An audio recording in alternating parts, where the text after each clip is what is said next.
Howdy. How many of you have ever been in a toxic relationship? No matter who the other individual is, it could be family, friends, or an intimate partner. Has this ever happened to you? And if so, have you ever became independent after that relationship has ever ended? Or even hyper-independence after a narcissistic relationship? This is a phenomenon that often goes unnoticed until it manifests as an emotional barrier or a debilitating defense mechanism. Vulnerability becomes a foreign concept for individuals who have emerged from relationships characterized by narcissistic control and gaslighting. Before getting into the impact of hyperindependence, it is crucial to outline the dynamics that typically unfolds before, during, and after a narcissistic relationship. Initially, a narcissistic person often presents an idolized version of themselves, showing affection and attention to charm their victim. This phase often refers to as love bombing, creating a potent sense of dependency. The person simulate interests and display seemingly genuine concerns, leading the victim to feel unique, cherished, and understood, which is vulnerable, and it can easily be taken advantage of by the wrong person. As the relationship progresses, the landscape shifts dramatically. A narcissist's need for control manifests as emotional manipulation, criticism, and even outright hostility. I'm gonna get through a script one day, again, without my disabilities affecting the way I read it. They diminish their victim's self-worth through gaslighting, distorting reality to create confusion and chaos in the victim's life and mind. The victim often internalizes blame, leading to a harmful cycle where they feel responsible for the narcissist behavior. This phase is marked by a gradual erosion of self-esteem, where the individual may lose touch with their own identity, preferences, and personal needs. Those all get neglected, or they're just not a priority anymore. After the relationship ends, often triggered by a final spout of abuse, or the realization that the narcissist, they'll never change, the emotional fallout can be profound. Survivors typically face an identity crisis, grappling with the remnants of their self-worth that were obliterated during the abusive dynamics of their relationship. In the absence of the controlling narrative established by the narcissist, they may swing to an extreme form of self-reliance, yielding what we identify as hyper-independence. I'm Danielle. Welcome.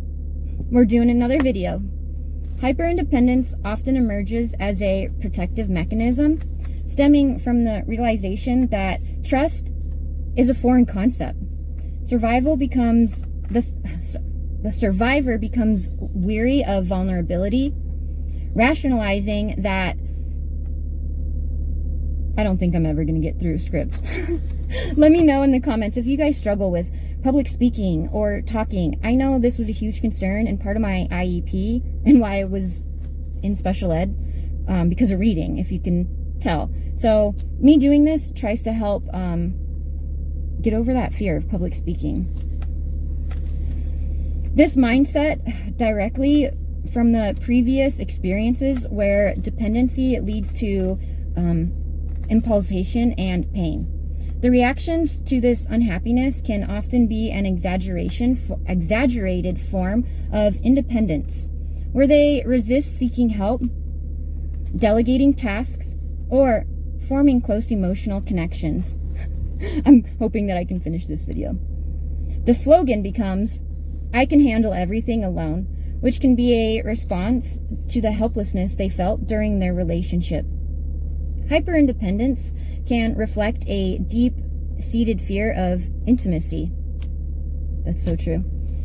Those who have endured narcissistic relationships often harbor a belief that opens up to others' will, leaving them vulnerable to further emotional exploitations. This leads to a cycle of isolation. Survivors may desire connection, but feel paralyzed by past trauma. The irony is that while they strive for emotional safety through independence, this very stance can lead to loneliness and further emotional distress.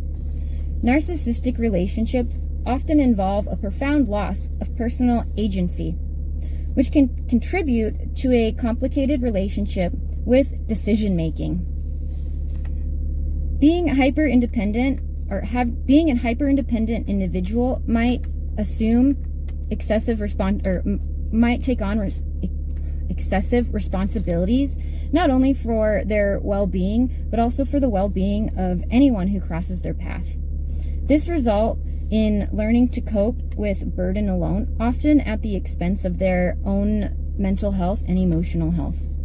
Situations can call for collaboration or community support, can trigger anxiety, mistakenly perceived as a return to weakness.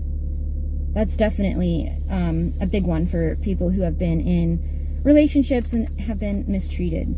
Understanding this dynamic is essential for those recovering from a narcissistic relationship. Acknowledging the experience of hyperindependence can facilitate healing, allowing survivors to identify how it impacts their current relationship and self-perception. This is like the 8th time I've filmed this video because of messing up verbally. It becomes so important to be in a healthy relationship so that way you know how to treat other people, because if not, how you are treated, eventually you will start treating people the same and treat one another how you want to be treated. Recognizing hyperindependence is the first step towards reestablishing connections with others. Survivors can cultivate mindfulness around when they resort to withdrawing rather than reaching out. Gradually, they can learn to trust again by engaging in self-reflection and, when ready, softening those rigid boundaries, which can be hard, and sometimes you don't even recognize that you have very rigid boundaries. Therapy can play a crucial role here, providing a safe space to explore these feelings, dismantle protective walls, and reclaim the power of vulnerability. It's good to be vulnerable. The pathway from a narcissistic relationship to hyperindependence is complex and layered. It is a journey riddled with emotional conflict, yet it is also served as an opportunity for profound personal growth and healing. By confronting the past, survivors can lead to embracing their full selves, independent but also open to connection, allowing for richer, more fulfilling relationships in the future. Rebuilding trust in oneself and in others is a gradual process, but with time and true effort, individuals can foster a more balanced approach to relationships, rooted in both independence and interdependence on that other person. It's important to rely on others. If any of this is helpful, please let me know. I can't refilm this video again. I can't do it again. Danielle out.